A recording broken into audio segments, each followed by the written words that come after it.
This is history. This is history.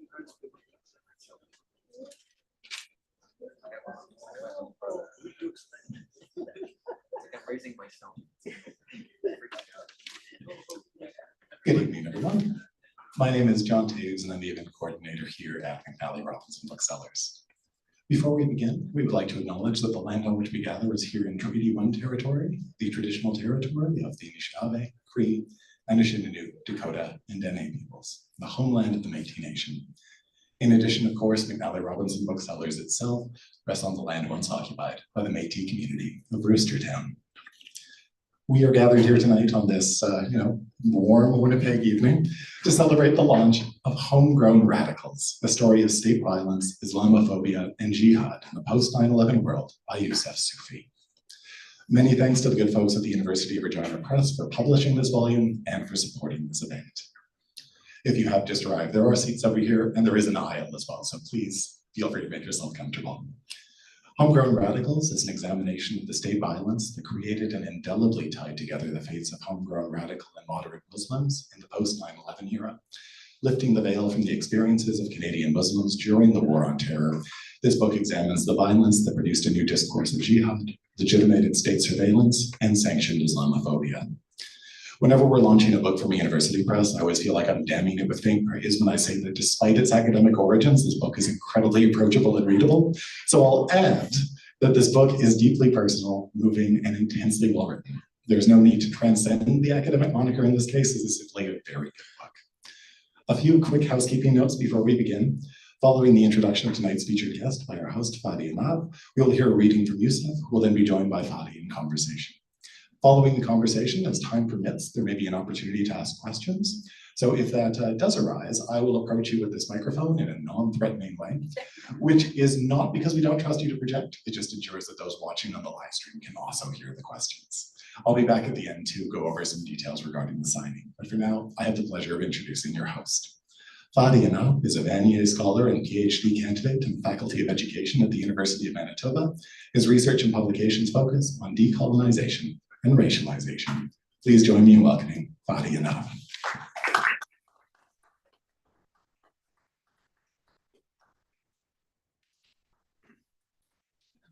Hi, marhaba, assalamu alaikum. It's really an honor to be invited to have a conversation with the author, Youcef Soufi. His new book, Homegrown Radicals, I really have to emphasize that point that, most books about the topic can be quite dry and sometimes academically oriented and takes away the personal narrative, but here it really sticks out and it weaves the threads through. It makes a good spine that can walk sometimes, spine of a book. But it raises important questions related to racialization, criminalization of Muslims, which is relevant to the changing relationships, but also institutions, especially here in Winnipeg, because it focuses on the community and the relationships to those narratives that circulated. Youcef utilizes an autoethnographic approach, which allows him to thread in a critical way his own personal and community experiences and intimacies throughout each chapter. This provides a community archive of lived experience that are often misrepresented and repressed. At the center of the book is the story of 3 former University of Manitoba students, someone like me or others around us. Some of you might have never heard of them. Some of you might have heard of them in a passing reference here or there, some stories, not all of them together. But so this book in a way has the archive of a lot of those different stories to that. Muhammad Al-Farikh, Maywand Diyar, and Fadi Ennab. Both Maywand and Fadi, Canadian citizens, were likely killed by a US Predator drone strike. Muhammad, a US citizen with family here who are Canadian citizens, was almost put on a kill list, survived torture and solitary confinement, and has been sentenced in the US to 45 years for terror-related offenses. But there is more to these stories and lives that I will return to in my conversation with Youcef. For now, I want to note that by tackling issues related to so-called Muslim radicalization, Youcef's book tries, in Youcef's words, to push back against the normalized suspicion of Muslim communities that prevents grieving from taking place. It's often hard to grieve those issues in our community. It's hard to even talk about it. So subtitles like unspeakability, ungrievability pops up. It's a theme in the book.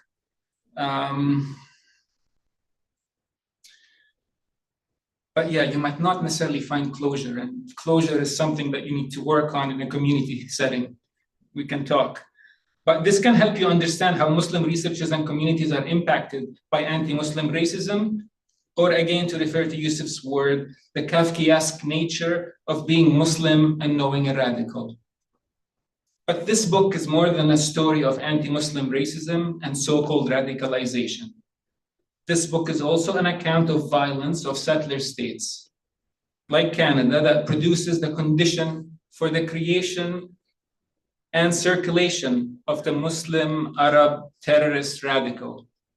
The book is also a reminder of the homegrown institutionalized terror of colonialism and genocide, often masked under the guise of certain notion of Canadianness, which usually relies on casting out something that's problematic, something that sometimes is an Arab, a Muslim, a brown, a foreigner. Those can shift over time. But I've prepared questions to discuss with Youcef based on my own reading of his book. But before we talk with Youcef, he'll read us a section of his book. So please welcome Youcef with me.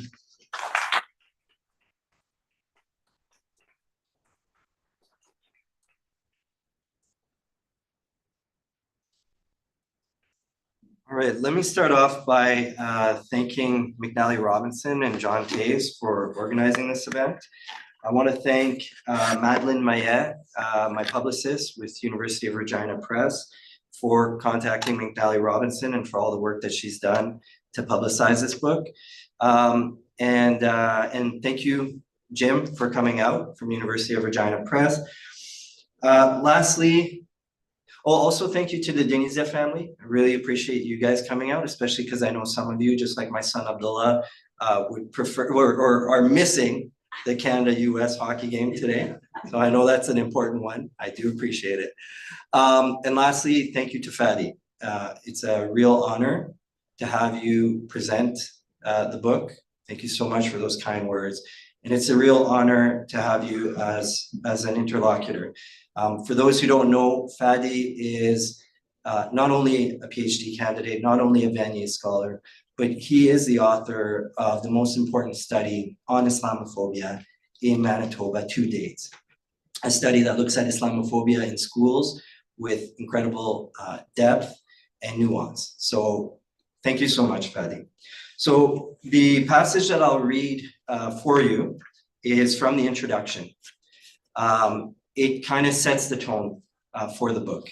It tells you what the book is going to be about. It doesn't engage with academic concepts, but it sets the scene in terms of the story that's at the heart of the book. So, introduction, they found him.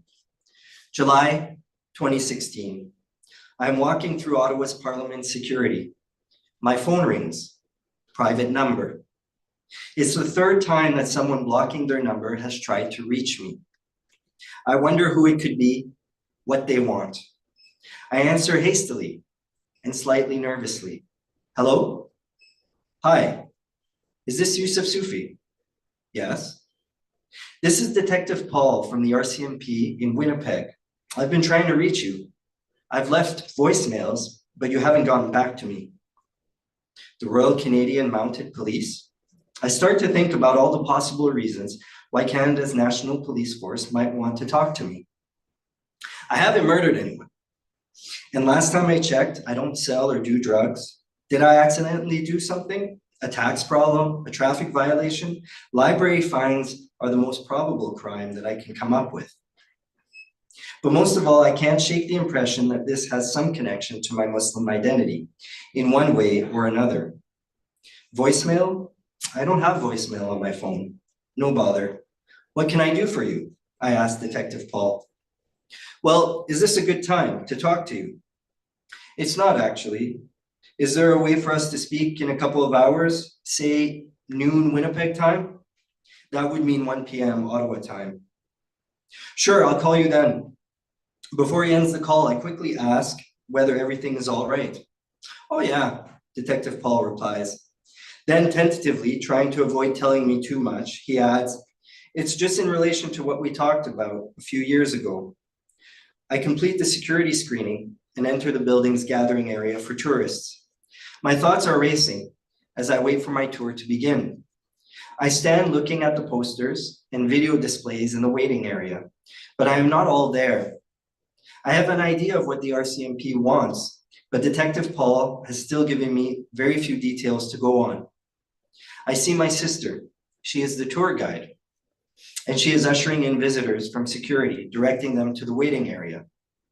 A second-year student at the University of British Columbia, where I am starting as an assistant professor in the fall, she is 13 years my junior and working at Canada's Federal Legislative Assembly to save money for school.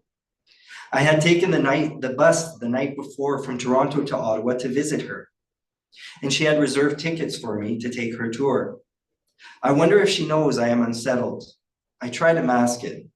I know how much she is looking forward to showing me her presentation. The tour begins in the visitors' chamber, where golden plaques listing the elected members of each parliamentary session are on display.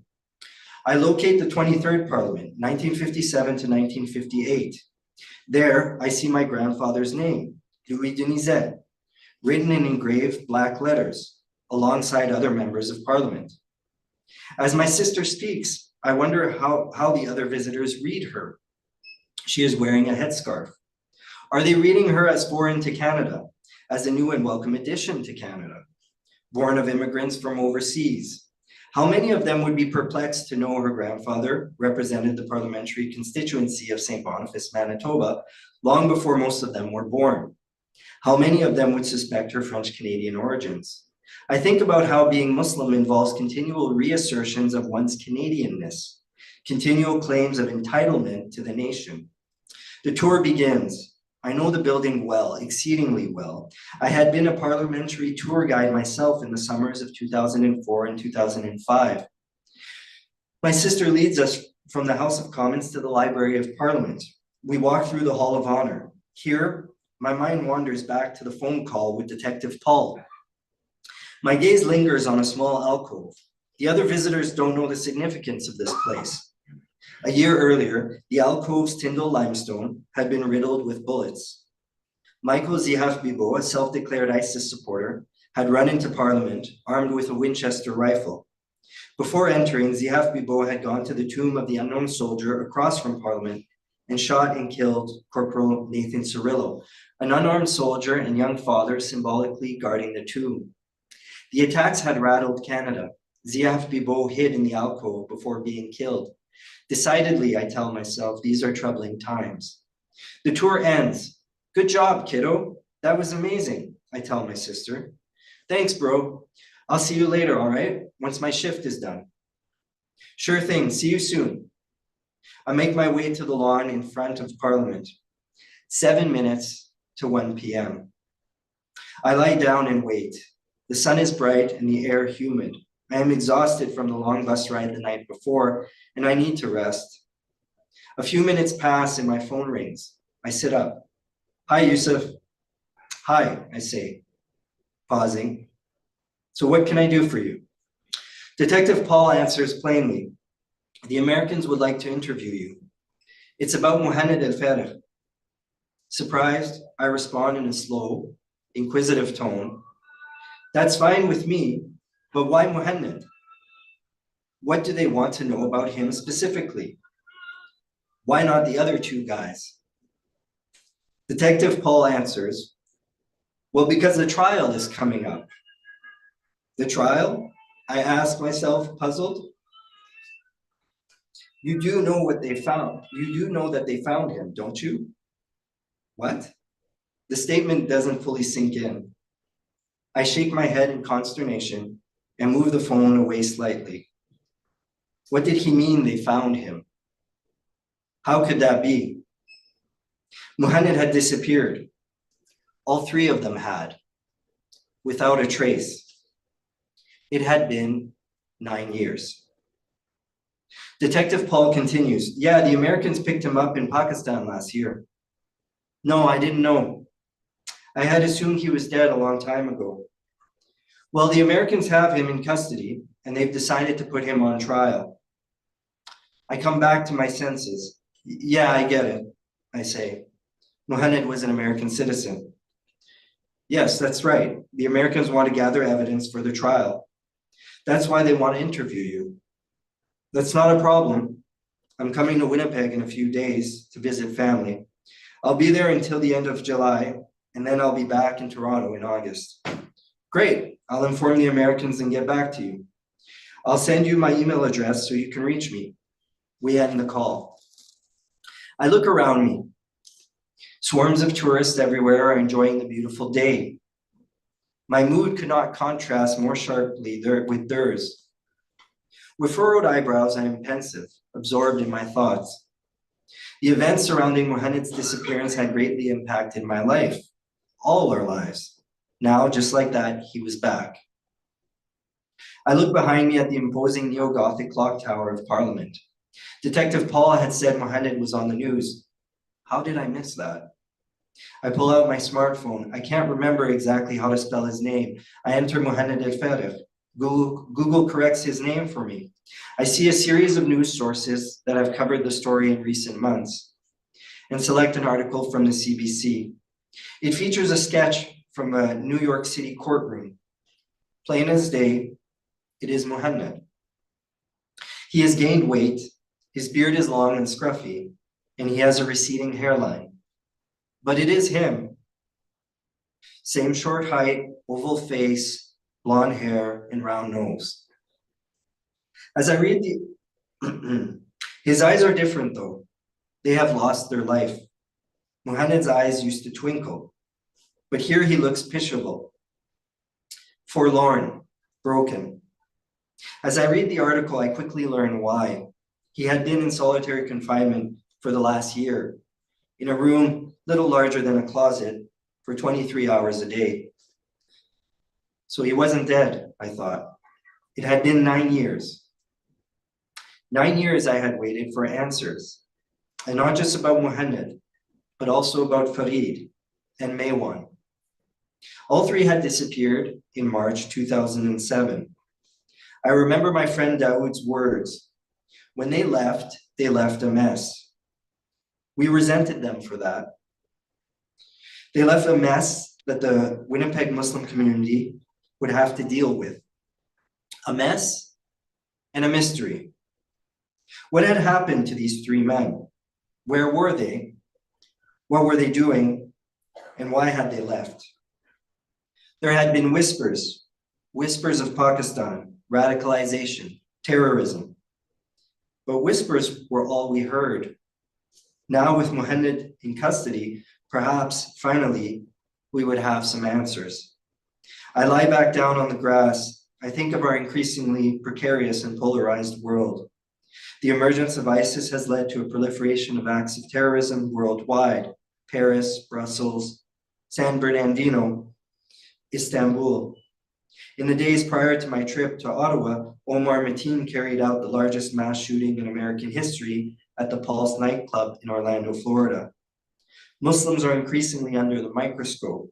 Donald Trump's proclamation to ban all Muslims from America is gaining a degree of support that would have been hard to imagine a short while earlier. The road ahead seems arduous, to say the least. Thank you.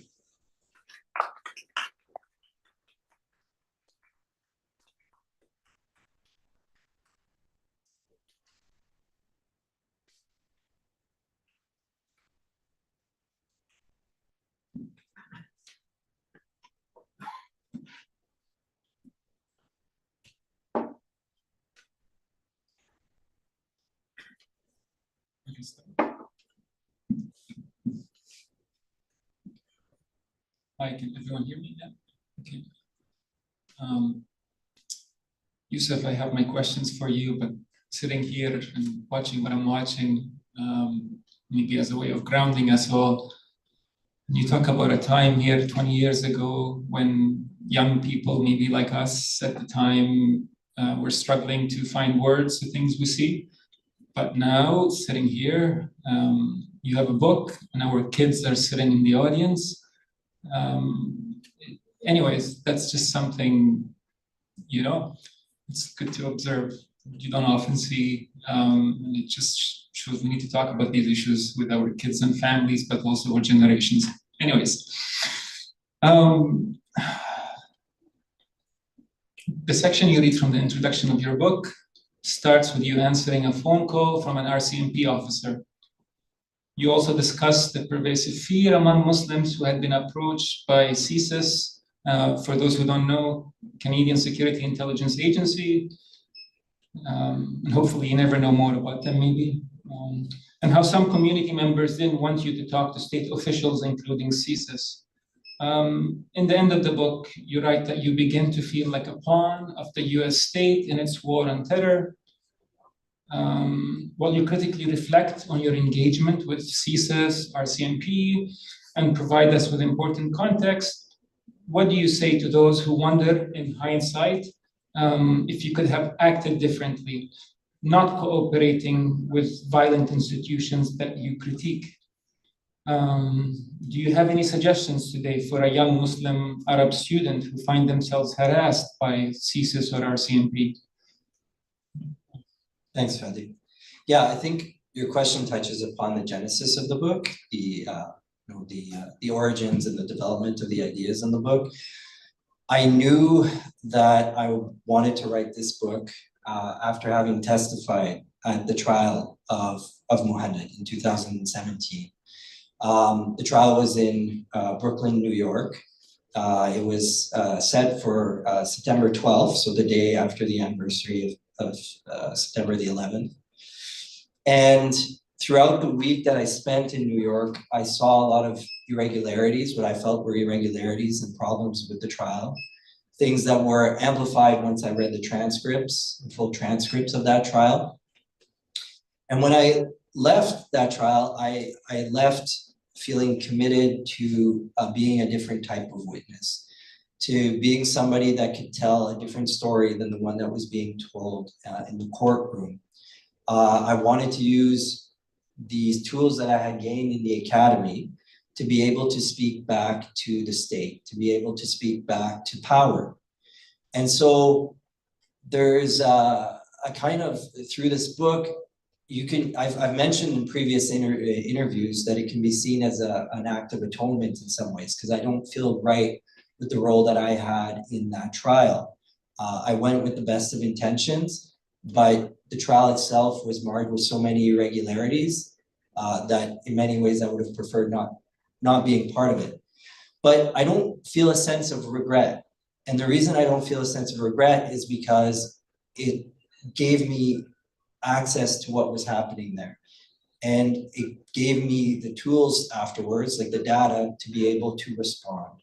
And so in many ways, instead of thinking about regret, the act of writing this book is a way to make sure that me, and others within the Muslim community are able to turn a situation that was a tragedy, something horrible, into something productive, into something that can be a source of self-reflection and of betterment for ourselves as Canadians, for our state officials, and for the Muslim community.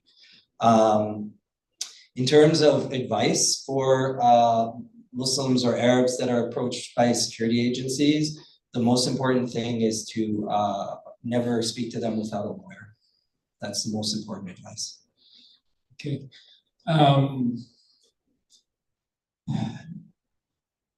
My second question is more related, I guess, more theory orientation or the academic orientation that you take. You write that this book is fully indebted to the Assadian turn. referring to the work of the scholar Talal Asad, not to the dictator Bashar al-Assad, just to, people confusing Assadian theory. But in the chapter on persecuting terrorism, you referred to one of Assad's books on suicide bombing in a conversation you had with state officials. Can you briefly touch on why Talal Assad's work is important for your analysis or for the reader of your book? Yeah, so I think after the reason why this individual, Talal Assad, is so important, and I could talk, hours about this individual. In the post 9/11 era, when you're thinking about Muslims, Arabs, in many ways they were orphans when it comes to intellectual concepts to make sense of the world and to speak back to power. And Assad was one of the rare Muslims who was well situated in the academy. He was a senior anthropologist, full professor at City University of New York. And for decades, and I mean, it's worth mentioning why there were so few Muslims at the time. There are so many Muslims in the academy now, right? But the reason Assad was a full professor at that time before so many others was because of his unique background, right? He was the son of a Jewish convert to Islam, and so like from Europe, and so had access to, he was an Oxford grad, like long before there were a lot of Arab and Muslims who were in the academy. So this is a person who knows the concepts of the West, but comes from a very rooted Muslim background, right? Talks about in later life, he talks about how his mother's religiosity had a deep impact in his understanding of religion, and can talk in a sophisticated, not even sophisticated, let's just say a legible manner to the Western Academy about Muslims, right? And so he gave a whole generation of scholars, including myself, a set of concepts and categories of analysis to speak intelligently about Muslims, to speak about what it means to be part of a Muslim community. And so there's like key concepts like throughout Assad's corpus that I draw upon, that others draw upon. In this particular book, there's different moments where I draw upon Assad, like the book on suicide bombing is his critique. It's less about making sense of Muslim communities, but his critique of our justifications, our meaning like our Western justifications for war, and juxtaposing them with the supposed justifications of the quote unquote terrorists, and saying like, if you look closely, there's a lot of similarities here, and that's deeply troubling for somebody like Assad. He's not making a claim that terrorist violence is legitimate. What he's saying is, let's introspect and take a look at our violence too, because we're telling ourselves very similar stories, right? And I think that's a thread throughout this book too, right? I engage in what Youcef Soufi calls a double critique of militant organizations like Al-Qaeda, critique of individuals who would turn towards what we call, and the book tries to problematize the term radicalization, but what we would call radicalization. But the critique is mostly, because that critique is already known, right? The critique is mostly aimed at the state, security agencies, our media and politicians coming up with a certain language and discourse to justify wars in places like Afghanistan, justify drone attacks in places like Pakistan and Yemen, right? So, and when I say our here, I'm also including the US, so like us as part of that NATO alliance. So yeah, so I draw upon Assad in various ways, but I think that's in this book a really common thread. And yeah, if people have questions on some of those things, we can come to it at the end. Now I want to go back to those university students that were at the center of your book. So your book focuses on the experiences of 3 former University of Manitoba students, Mohamed Al-Farikh, Maywan Diyar, and Farid Imam. Youcef, you write in the book that they have something to teach us. Can you say briefly maybe about what these things might be and why is it important for now? And yeah, I guess my follow-up question would be, what do you think if any of their family read their book today, your book? Yeah, no, those are great questions. So, okay, so they have something to teach us. Right. Okay, so here I'm really influenced by the anthropology of Islam, including Tal al-Asad, but also others within the anthropology of Islam. What they've done in the last 20 years, 20 plus years since 9/11, is that when they've focused on Muslim communities, they've always, through their acts of kind of analyzing those communities, and what they've tried to do is say, hey, look, this is a community that the West often maligns, that the West often sees as problematic politically, socially, for various reasons. But once we start to understand how those communities live, they actually serve as a means to trouble our own assumptions about the world, right? So just a really well-known example is Saba Mahmoud's ethnography of women in Egypt. So her anthropological study of highest women in Egypt. So looking at different mosques in Egypt and Muslim religiosity. And this is at a time when a lot of like the stereotypes about Muslim women being oppressed were taken almost like as fact. So I think her book's published in 2005. And she looks at these communities and she says, hey, these communities have actually something to teach us about gender, about freedom that our own societies tend to miss, right? And so I'm very inspired by that work. And so it's something really counterintuitive. Here I'm looking at 3 individuals that have allegedly, and I say allegedly, I use the sources from the state, so I do take it that they have, and I don't want to spoil the narrative, but they do engage in criminal activity. So on the face of it, you know, especially when we think about radicals, our posture socially in our society would be to deride, to ostracize, to say, well, these are the bad guys. I'm not saying they're the good guys, but I'm always doing that move of, if I'm going to analyze them, what might they have to teach us that we're not aware of? And there's a whole chapter where I analyze a statement of Farid's, of one of the 3 men that left, where on the surface of things, it seems like a really callous and quote unquote radical statement. Almost one with, we could say, though I give a different interpretation, we could say of terrorist sympathies. I explore a different interpretation of what Farid's saying, his supposed callous remarks. And at the end of it, I say, you know, Farid might have gone down the wrong path, but his sentiments here might be a source of introspection for ourselves as well. So that's what I say when I say they have something to teach us. But you know, more generally, it's really Muslim communities that have something to teach us. And one of the things that I try to explore in the book is this notion of the ummah within Muslim communities. If you see this on the news, they'll just translate it as like the worldwide Muslim community, right? But I tried to highlight what the ummah, what's the ties of solidarity within the ummah in a very anthropological way, meaning like from the inside, how does this sense of belonging to a Muslim community worldwide take shape? And I say, yeah, there's limits to this community insofar as it's exclusivist, it's for Muslims, right? But the way it takes shape very much depends not on the state, not on some assumption of similarities, right? It's not like, oh, well, we all have a similar history, and we all like hockey, and we all, you know, gravitate towards the Maple Leaf flag. Rather, their relationship depends on painstaking effort, like on self-cultivation, on cultivating a sense of care and mutual love for people halfway across the world. And when we think about how so many of our wars are predicated, or like Western wars are predicated on this like us and them, I think Muslim communities and their sense of developing love for people that they've never met has something to teach us, right?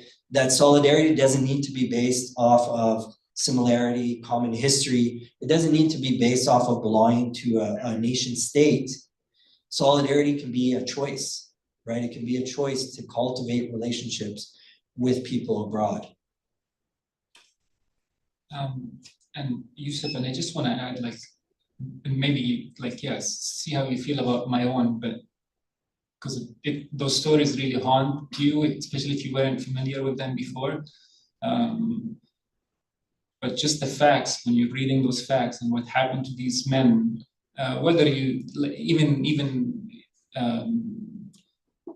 without going into those details that you can find out in the book, but the fact that military police can recruit easily from Arab, Muslim, any community on campus. It's so easy for a settler to go overseas and kill somebody and then get celebrated here. But yeah, yet the book, the narrative shows you that not just if you've done something in the case of these individuals, but in fabricating those stories and fabricating the figures of the terrorists, we often criminalize a lot of ordinary people who have nothing to do with anything. So yeah, just putting those facts all together, the weight of the law, like, you know, they're either dead or in prison, but sometimes we do extra illegal things to the others. So is this the best we can do for someone who's done that, is to either kill them in a drone strike overseas or put them in prison? Even if we don't talk about these things, those facts kind of, you know, echo. Yeah.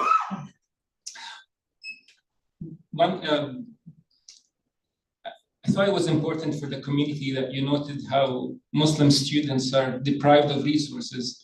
You mentioned things like solidarity and the transformation of the heart is needed, the conception of the ummah.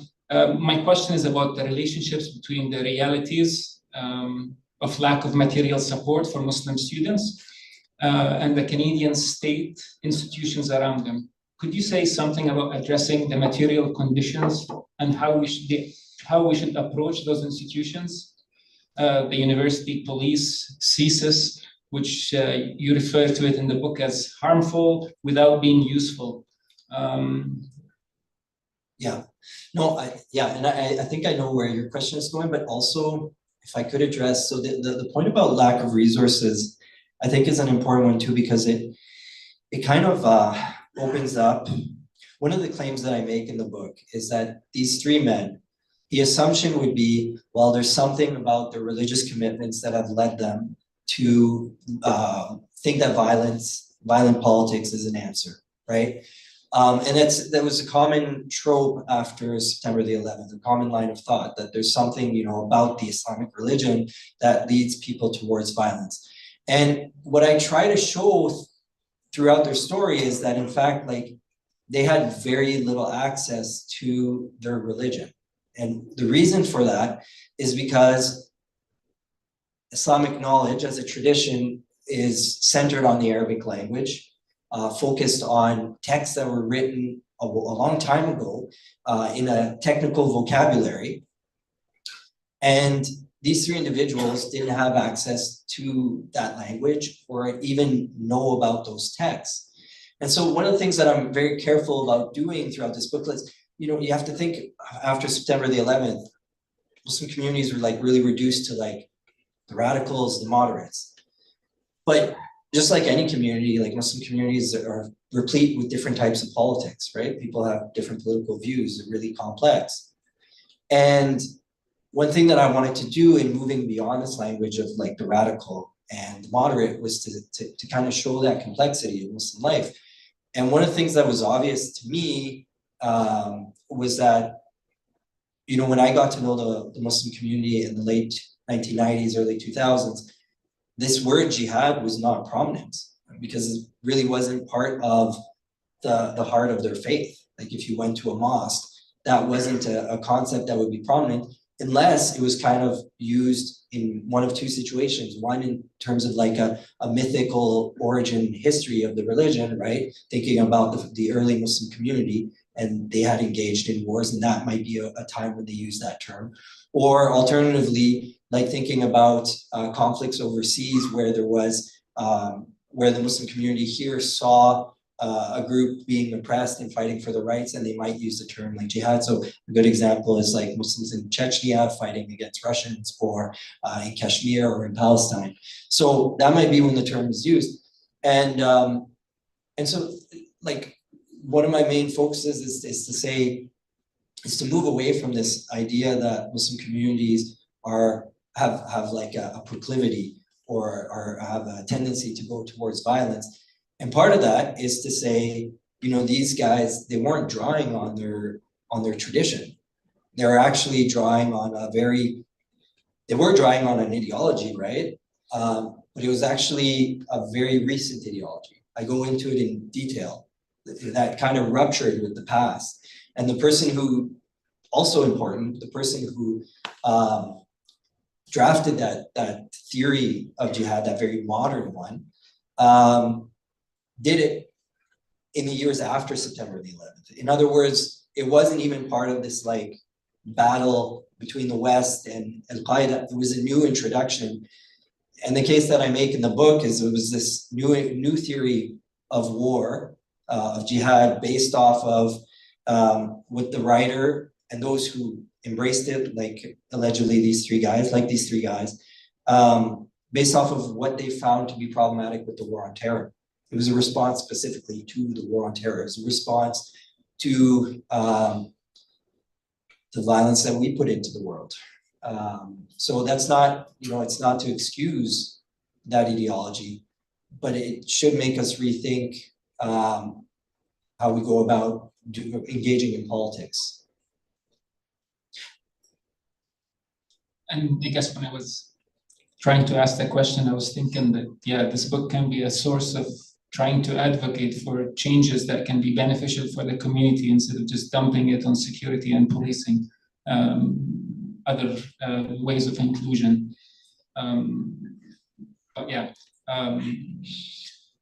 my fifth question is, the book troubles mainstream approaches to radicalization and terrorism by offering context to Muslim experiences and challenging Western liberalism. Having said this, scholars like Edward Said explicitly refused to limit their analysis to terrorism and instead focused on the violence of Zionism and the hegemony that rewards settlers while criminalizing indigenous liberation movements.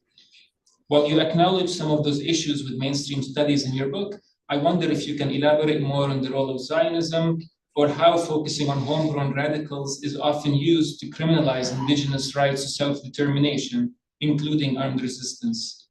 Yeah, thanks, Fadi. So I want to tackle that question by saying, like, when I finished this book, 2022, started writing in 2019, it was a very particular moment in history. It was clear that the war on terror was ending. Canadian troops would be soon pulling out of Afghanistan. ISIS was no longer a threat. And there was an acknowledgement in the Canadian public sphere about the problem relating to Islamophobia. And there was a way in which, like, this book was supposed to be a book of history, like documenting the last 2 decades and highlighting some issues, like some problems, some critiques around the war on terror and the surveillance of security agencies. And then October 7th happened last year. And I appreciate those of you who have come out because of that post from Ramsey and CPAN, come out with your kafiyas. The book has an epilogue that's specifically dealing with the post-October 7th period. After October 7th and after Israel's bombardment and invasion of Gaza, it became obvious that a lot of the lessons of the book were still relevant today, and that's what the epilogue grapples with. But also there's a way in which, like, the book, it's a history in the period before that. And we need a new analysis. Like, there needs to be a sequel to this book. Like, you need to look at the book and the way in which we being Canadians and Americans in the West, we justified wars abroad and see the parallels, but also the ruptures, also the differences in the post-October 7th period. We need to think about Islamophobia after September the 11th and the continuities after October 7th, but we also need to think about the ruptures where in many ways our government is totally fine with saying, like, January 29th, we're commemorating the Quebec mosque shooting, Islamophobia is horrible, but they have a real reluctance in acknowledging the worth of Palestinian life. They have a real reluctance in acknowledging that anti-Palestinian racism is really the issue right now. If we're talking about the justification of killing people abroad, or if we're talking about, you know, the persecution of people mobilizing for Palestinian rights in Gaza and the West Bank. So, like mobilizing here in Canada, and the way in which politicians have been using rhetoric, like calling them hateful or radicals. So yeah, so that, I mean, the book doesn't grapple with Zionism. I think when we chatted, you pointed out, I don't think the word Zionism is in there at all. And that's okay. The epilogue gestures towards the need for a sequel. And yeah, and maybe that's why I've asked that, but also like contrary to the messages I saw online, maybe, and some common assumption that when you read the book, you'll find out. Yes, Palestine and genocide is discussed in the epilogue, but if you reflect also on the fact, I refer to Mohannad as a US citizen who was studying at the University of Manitoba, but Mohannad is also Palestinian background like me sitting here. Lived in the States, born in Texas, and his dad is in UAE like mine, and then lived a bit in Dubai, or in the UAE and Jordan, something similar I've done. I just come from a Christian family and Mohannad comes from a Muslim family. But yeah, so Zionism might have not been mentioned, but the fact that Mohannad was displaced with his family in 1948, which is in the book, one can trace those logics. Yeah, absolutely, absolutely. Yeah. On that note, enough with my questions, and I'm going to open it to everyone here, I guess. If you have any questions that you'd like to ask Youcef here before you read the book or as you digest. Do we have any question? I know we had, where's John around us somewhere? Oh, yes, thank you, John. We have a mic too, if you'd like to ask a question.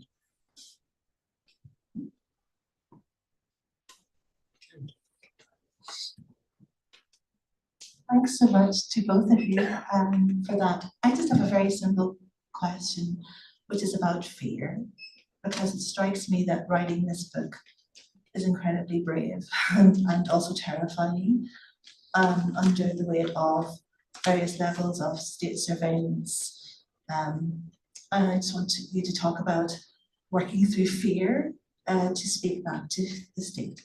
Yeah, no, I appreciate that. That's a big part of the book. Yeah, we'll see how this unfolds. Like, we'll see people's reactions, what's written online, etc. But you know, there is a certain security. Okay, here's a thought. Post September the 11th, security states have this profile. Security agencies have this profile of young Muslim men. Those are the people that might be a threat to us as Canadians. And I didn't talk about it too much in the interview. We talked more about the violence of the state abroad, but it's a huge part of the book is the hyper-surveillance and the critique of those agencies. And yeah, like you said, like making things more harmful for individuals like Muslims and their Muslim communities, and not making the wider Canadian public safer. Like, that's a big claim of the book. So they do this to like a bunch of kids that I document in the book. Did they not think those kids would grow up? Like, that they would grow up, that they would get in fields like journalism, law, academia, right? So there's a way in which, in this case, like, I'm 40 years old, I have a family, I'm no longer in the profile, right? I have the cover of the academy. I've done a PhD to be able to speak about these things intelligently. So yeah, there's always, like, especially because I wrote this book originally for academics. I didn't think a wider public would read it. So you can thank your Regina Press over there for putting a target on my back. No, I wrote it for academics, so that was part of it too. But so we'll see what happens. But those things make it easier, right? The fact that we are kind of in a post Islamophobia is still a huge problem, but an era where, like when Ikra Khalid brought up Islamophobia, a motion in Parliament in 2016, like just before the Quebec mosque shooting, she got like not only hate messages, but her colleagues in Parliament were like, "What's Islamophobia? That's not an issue. Why are we talking about Islamophobia?" Now, like it's recognized as a problem. It's still a problem, but it's recognized as a problem. So all those factors are kind of what makes me feel okay with doing this work. And it's a process, like, you know, I didn't mention, but this book's going to be really sensitive for a lot of Muslims because the whole paradigm of protection depends on disassociating yourself from the radical. There's the security agencies work on this notion of guilt by association. Oh, you worked in the same organization, the Muslim Student Association, as these radicals? Oh, you must be suspect, right? And then they turn your life upside down. So there's a lot of Muslims who have a lot of reluctance to be interviewed for this book, a real reluctance to share in this book, and they still feel that way. They're still afraid. It's definitely a part of the book. It's definitely a part of Muslim communities. But there's also others that I've really been inspired by. Like there's one character in the book named Dawood, and he's kind of like the example. He's emblematic of where I would like Muslim communities to move towards. Dawood suffers, you'll see if you read the book, he suffers more than anybody else. All these names are aliases to protect those interviewed, but he suffers more than anybody else. And when I interview him, he's not afraid to talk. And there's a reason for that. Years have passed, he's seen, well, there's that quote, the Kafkaesque nature of being a Muslim in Canada and knowing a radical. And he's just not going to abide by those terms anymore. He knows who he is, and his faith is, but like part of this is a sad part. A lot of the people that I interview are not only afraid, but they're afraid to be, not only afraid to be associated with radicals, they're afraid to be associated with their Muslim community. Their way of coping with this was to like never go to the mosque again, never develop ties with their community. And these were people whose like identity was shaped by being in that community before. Dawood's not like that. Dawood's like, this is my identity. I have nothing to be ashamed of. I haven't done anything wrong. And in fact, I've had to suffer so much, right? And Dawood wasn't always there. You know, I talk about in the book, like 5 years before, Dawood was like still holding on to a lot of resentment. So yeah, so it's a process. And I guess I'm there too right now. But it helps that all those factors that shield me in many ways. Is there any other questions we have in the room? We talked about fear a bit. You can read a lot more about fear in the book. Without talking, he shows it sometimes through his feelings, and I'm not going to talk about the intimacies, but yeah, I like those parts. Any other question? We have 5 minutes. I cut my questions short because I thought there's going to be some questions. Something nagging, I'm curious about.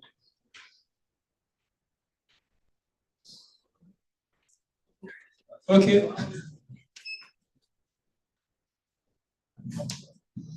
I'm so afraid to ask you a question. Go for it, Idris. Go for it. Assalamu alaikum. Alhamdulillah, it's good to be here. You know, I think this year is my 40th year as a convert to Islam.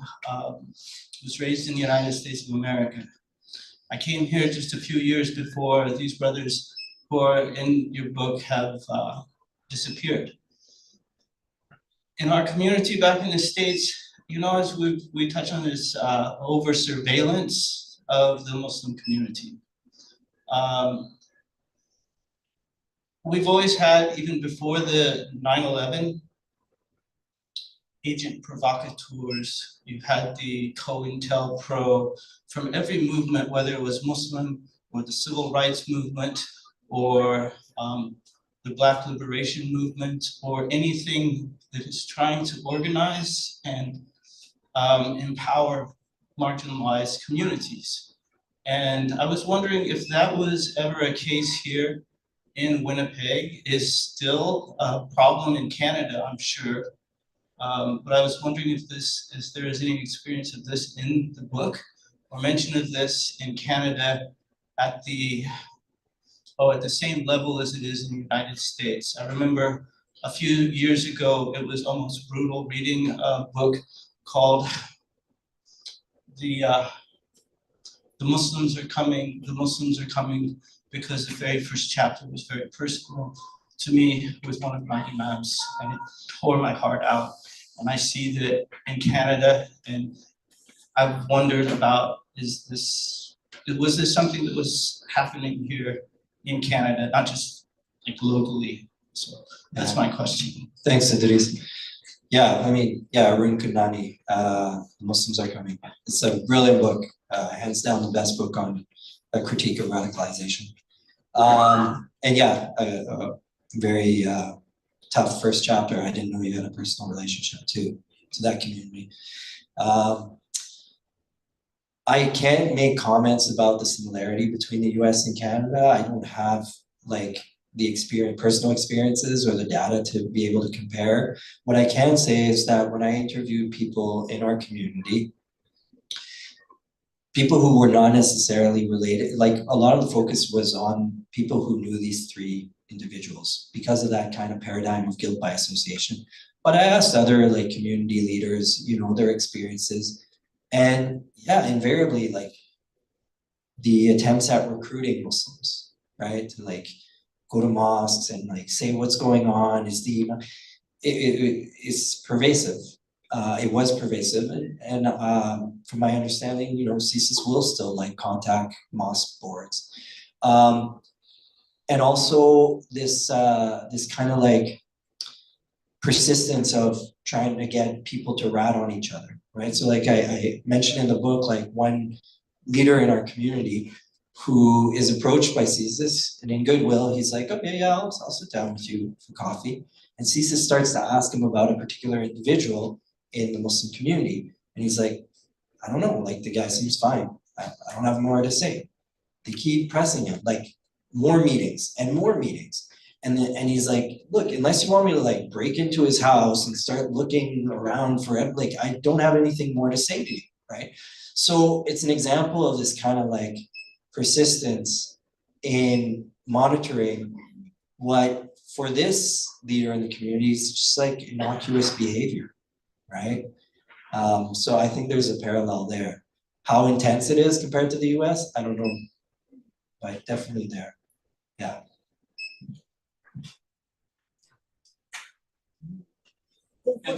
There's one more. Harold. Thanks for coming out, Harold. Okay, this question is going to speak to the fear, but the fear that, and you touched in the epilogue about the Zionist community, and the fear that the Zionist community have for you to tell your story, for an academic in the United States, I believe his name was John Morrow. He spoke at the Islamic Social Services Agency conference on Indigenous and Muslim solidarity. And they didn't want him to speak, the B'nai B'rith sent a letter to the organizers threatening them to withdraw the invitation to him because he was going to speak about the Muslim religion and the faith in a way that they didn't want people to hear, because they need to keep people afraid of Muslims. They need to keep people afraid of Muslims so they can continue the genocide that they're taking on, that they're conducting now in Gaza. And if a different story, a different understanding of the faith is brought forward that destroys the narrative that they're putting forward to, it undermines so much of what they're trying to do. So I don't know if there's a question in there, but I guess I want to thank you for Preach, Harold, preach. for not being afraid to write what you wrote and to say what you're saying, because I had no doubt that there might have been threats to McNally, as you acknowledged, for them to hold this, because it's becoming harder and harder for a counter narrative to be brought forward, and there's more and more pressure put on individuals and institutions not to provide space for those very important stories to be told that counter the narrative that they want people to believe.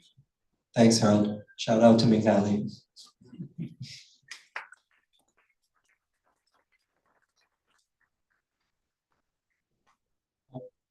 Thank you, Youcef, and thanks everyone for coming here. And thank you, John, for being so great. John disappeared. Yeah. Oh, I'll be back. But yeah, we'll have a book signing, I think, right now, and some instructions from John, I believe. Yes, exactly. I'll also make you apply for both of these gentlemen in just a moment, so hold on to that thought.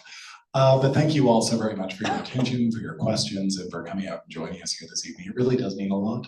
And we're also grateful to everybody who tuned in on the live stream on YouTube as well. If you are interested, this video will remain up, so you can feel free to share it with those who are unable to make it. In just a moment, we will be moving along to the signing portion of the evening, so we'll be moving Youcef from one seat to a slightly lower one. Please do feel free to come up and have a copy of the book signed before you pay for it. All we ask is that you please pay for the book before you leave. We'd be very grateful. We're also very grateful to the University of Regina Press for continuing their continued dedication to publishing those books that straddle the academic and popular divide. That's a very important service, and they're consistently good at it, so thank you. And I'll ask you all to join me in a very warm round of thanks for, of course, Fadi Ennab and Youcef Soufi.